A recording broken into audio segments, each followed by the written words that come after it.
Bill Gates, one of the richest men in the world, the visionary who co-founded Microsoft and turned personal computing into a revolution, shocked the entire globe when he stood before a small audience at a philanthropy summit and quietly declared, "I have decided to sell all my possessions, and here's why." The words fell like thunder.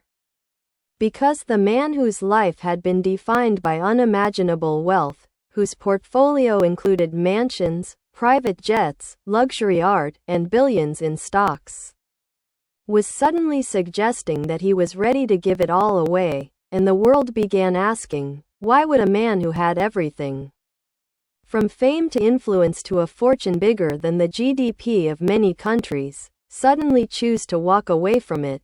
Gates began to explain, speaking not as a billionaire, not as a technologist, but as a human being. He said that for decades he lived in a cycle of accumulation, that every year the numbers grew higher, the wealth larger, the empire bigger. But inside him the question kept haunting him. What is the value of possessions when millions of children die every year from diseases that cost less than $1 to prevent? What is the meaning of private islands when families in Africa walk 20 miles just for a bucket of clean water? What is the purpose of a mansion when entire villages sleep under the open sky? Gates admitted that he had been blessed beyond measure, but blessings, he said, are not meant to be hoarded, they are meant to be shared, and so he came to a decision that many called extreme. He would sell nearly all of his possessions, he would liquidate what he owned, and channel the money directly into solving the most urgent problems of our time: hunger, disease, education, and climate change. The audience listened in stunned silence as he described how possessions can trap even the richest man in illusions, how each new acquisition becomes another chain, how the world praises billionaires for collecting yachts and rare paintings, but rarely questions why the wealthiest cannot simply let go and redirect their abundance to those who have nothing. Gates said, "I realized that I don't own my possessions own me, and I want to be free." His voice carried the weight of years of reflection. He spoke of visiting hospitals in rural Africa where mothers begged for medicine that cost less than his daily lunch. He described meeting children in India whose eyes lit up with joy just to hold a book. He told of communities in South America where electricity was a dream and school was a luxury. And he said that every time he returned to his life of private jets and billion-dollar homes, he felt a growing guilt, a voice that said, "What are you doing with all this, while they have nothing?" So the decision was not sudden, it was the result of years of conflict, years of asking himself what legacy he wanted to leave. He said, "When I die, I don't want to be remembered as the richest man. I want to be remembered as someone who gave everything away so that others could live." And with that, he began laying out his plan. He would sell his houses, even his iconic mansion near Lake Washington. He would auction his art collections, he would liquidate luxury vehicles and private jets, he would move into a simpler life, perhaps one modest home. Nothing extravagant, and every dollar raised would go into a fund targeted at the poorest of the poor, not just through the Gates Foundation, but through direct channels of aid. Microfinance for small farmers, emergency medical shipments, clean energy grids for villages, and scholarships for children who otherwise would never see the inside of a classroom. Critics immediately responded. Some said it was just a publicity stunt. Others claimed no man that wealthy could truly give up all possessions, but Gates remained firm, reminding the world that he had already pledged to give away most of his fortune through the Giving Pledge. But this, he explained, was more radical, because it was personal.